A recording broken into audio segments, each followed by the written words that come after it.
Don't forget to like, follow, subscribe, and turn on notifications so that you will receive alerts when there are new episodes. Go get it. This is what I tell them. Look, I've been grinding for so long, I wake up and chase my goals. I go out and I go get it. Hot or cold, that's all I know. I don't succeed, then I don't breathe. Success, what does it mean? If I conquer all my goals, then I'm living out my dream. Dig deep, go out and get it. Success Chronicles. Compete until it's finished. Success Chronicles. Go take care of your business. Success Chronicles. It's deeper than just winning. Success Chronicles. Hey, what's up, everybody? This is Chip Baker coming to you with another episode of the Success Chronicles. And today we are on with Coach Deb Mize, great lady, doing some awesome things, and truly grateful to have her on. So first off, Coach, thanks so much for taking the time to hang out with me on the Success Chronicles. Yeah, Chip, I appreciate your opportunity, your invitation, and look forward to kind of chopping it up with you a little bit and learn from you, and maybe you'll get a nugget or two from me. So, well, let's get it. Let's go. Sounds good. Well, just, if you don't mind sharing with the audience, a little bit about who you are and kind of track your journey so they have an idea of who you are and what it is you do. Perfect. So a little bit about me is I'm currently the assistant athletic director, or one of the assistant athletic directors in Fort Bend ISD. We got about 70,000 students in Fort Bend, a large district, and honored to be serving in that role. I was a graduate of Fort Bend ISD from Clements High School. So it's amazing to be serving in this role of a school that, the district that I went to as a high school student, and then played college basketball, both at HBU, Houston Baptist University, and then ended up transferring and graduating from St. Edward's University. Played basketball at both of those schools, so had a great experience there.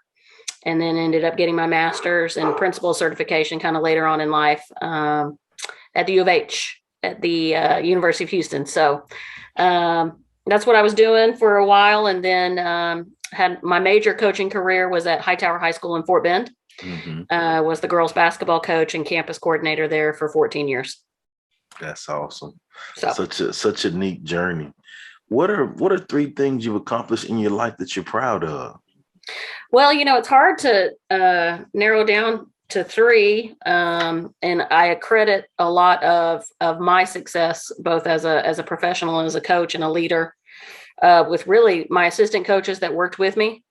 I was very blessed to have some loyal assistant coaches, because without them, my success would not be where it is today. But I'd probably say there's a couple in coaching, that I would look to. In my coaching career at Hightower, I was blessed and proud to say that we made it to the state tournament twice in girls basketball, both in 2010 and then in 2019. Didn't win the whole thing, but was there dancing in the end. So did that, and never missed the playoffs. I was very fortunate to never miss the playoffs as a coach, which to me, as I look back on my coaching career, was just outstanding, and a big credit to the young ladies that I coached as well. And then, the big thing for me is, was fortunate enough to be the campus teacher of the year. So, a lot of times I think coaches are some of our best teachers. I'm biased to say that. But I think with that experience, and so being named campus teacher of the year at Hightower was outstanding as a physical education teacher. And then my last thing is just my relationship. This is probably what I'm most proud of, is not all the wins and the losses and all of those accolades. It's the relationship that I have with my former players. So it sounds corny, but it's true. You never know the impact that you can have on somebody, Chip, unless, they reach back out to you and thank you. And so that's probably the thing I'm the most proud of. Unfortunately, I had a former player call me yesterday, and her dad passed unexpectedly. And for her to think of in that moment, hey, let me reach up and call Coach Mize, right, to let her know. That's bigger than anything. And so it's a very sad situation, but it's one that I'm very proud of, that, I'm a part of that for her. So. A couple of things you talked about there gave me chills when you said that. I think the first piece is about the teacher of the year, being that myself. Like, I understand, yep. Like, the best teachers are coaches, best coaches are teachers. I believe that too. And Absolutely. so it's great when you can take pride in being a great teacher, because that's where the base fundamentals start for everything. Right. Mm-hmm. And then the second component is you talked about the relationships. I want to share this quote with you. This is one from one of my former pastors that I heard. You probably like this one. It said that life moves at the speed of our relationships. I'm gonna have to steal that one, Come Chip. on. I'm gonna have to steal that Come one. on, coach. Hey, and I know my listeners are like, dang, he's sharing that quote again, but I mean, it's so true. I mean, you think about, people that have done or are doing great things, they have quality relationships in their life. Mm-hmm. And it's so Mm-hmm. true on what you talked about. It's a great feeling when, long after the days of coaching and playing and all of those things, they know that they can still call you and depend on you. Mm-hmm. I went with one of my guys, got married last weekend, and I was going to be out of town, so made a chance to go see him before the wedding. Like those kind of things. Like it's priceless. Absolutely. Absolutely. It's something worth it. And then now, in my athletic director role, I hope I can give that back, to the people that, that I supervise, the head coaches and assistant coaches, and that, that impact can be made for them and in their positions that they're in now, because we need coaches and leaders more now than we ever have. Yeah. And coaches as you well know, are in such a unique position, to impact those young lives, because they might not be getting it at home, right? So something I was really proud of at my time at Hightower. So good stuff. Well, hearing you talk about your journey, hearing you discuss the things that you're proud of, Coach, I would consider that to be successful. So let's hit on success. What is your definition of success? So, I thought a lot about this over the last couple of days since you were kind enough to ask me to come on and talk a little bit. I think there's really, obviously different ways to achieve success. I think the definition to me is something that's obtainable, kind of a goal or an expectation, and it's a moving forward and a growth mindset. And so, right now in the role that I'm currently in, success for one coach in one program looks extremely different than another coach in another program in my exact same district. For some of my coaches, they are fortunate enough to have the talent that could make a state playoff run. And for some of the programs that I have, their success is building numbers of students being involved in their programs, and the consistent basis of kids that are involved in their programs, and maybe winning 10 games a season. And so it's very different. And so I say all that to say that I think it's something that it's a growth mindset. Success is something obtainable, and I think it can look very different depending on the situation and location you're in. So good. I love that. Well, here's what I want to do now, kind of off script here with you. I want to throw out 3 phrases or words to you. And if you don't mind, just kind of talk about what comes to mind for you, or heart, as you hear these phrases. You mind doing that with me? No, absolutely. Let's roll with it. All right. So the first phrase is transferable skills in sports. Transferable skill in sports. Transferable skills in sports. So for me, I would take that right off the top of my head, Chip. I'm thinking of a kid that is a student athlete that grows up to be able to work in any environment, that can take whatever they learned in sports, being on time, tucking your shirt in, working with a difficult boss because you might have had a difficult coach that you didn't always see eye to eye with.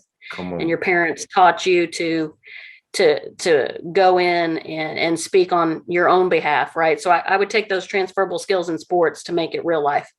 I love it. All right. This will be in your wheelhouse here. Triple threat. Well, that's in multiple of my wheelhouses. Oh man, is that a buzzword? Triple threat obviously in the game of hoops is everything, right? Especially at that middle school level, that freshman level, when you're trying to teach a kid how to pivot and be a triple threat. So for me, I jump back to those days of my coaching days when I hear triple threat. But then also I think you could take it to mean, for example, you and your journey, you're coaching, you've got your podcast, you're doing different things, you're a leader, you're an administrator. So you could deem yourself correct as a triple threat. So I kind of look at it different ways. I love it, man. That is so good right there, Coach. All right, the last one I'm gonna give him a pause a little bit before I give you this one because it's pretty good. Okay, so get ready. Okay, you keeping me on my toes, man. All right, the last one is legacy. Yeah, so that's the ultimate buzzword, right? What you hope to leave when you're no longer there, and legacy is a hard thing to. It's hard to be palpable, because legacy to me is it goes back to what I mentioned earlier with relationships. Long after I'm not even in my same position, right, as a coach or as a leader, what do you want your legacy to be? Would you want your kids, I think a lot of times I used to ask myself, if I had kids, would I want my kids playing for a coach like me? What is the messaging that I'm giving off? And so I think that legacy, it goes back to that example I mentioned to you about, the kid who had her father unfortunately pass away. Hopefully I've left a legacy with her that she thought in a time of traumatic experiences that she thought, let me call my high school coach because that's comfortable. And that's, so, hopefully I'm leaving a legacy. You never know, probably until it's too late, unfortunately. But man, that's a good one, Chip. That's a good one. I probably didn't answer it to the best of my ability, but that's a good one. No, you did great, Coach. And I warned you a little bit too, right? Before you did. that it was going to be good. But no, I believe based on our conversation, based on our interactions that we've had, I believe that you're living your legacy, right? A lot of times people, you think, when you hear legacy, you think of like when I'm gone, right? Well, we're striving to make a difference every moment of every day right now. Like I might not be here tomorrow. And so I believe that, with the success that you've been able to achieve, the accomplishments and things that you've been able to garnish, I believe that you're living that legacy, Coach. And so I just want to tell you, that. Yeah, I just want to tell you, thank you for your investment. I think, Chip, and you would probably agree with this. You don't really feel truly worthy of being in the term of legacy. So I don't picture myself in that mindset at all. Right. You try to get up, do your 8 to 5 or your 8 to whatever, if we've got a game later on that night, but one foot in front of the other. And like you said, taking that mindset of like, wow, you are right now in this moment, making that immediate impact is a pretty cool thing. So challenging for sure.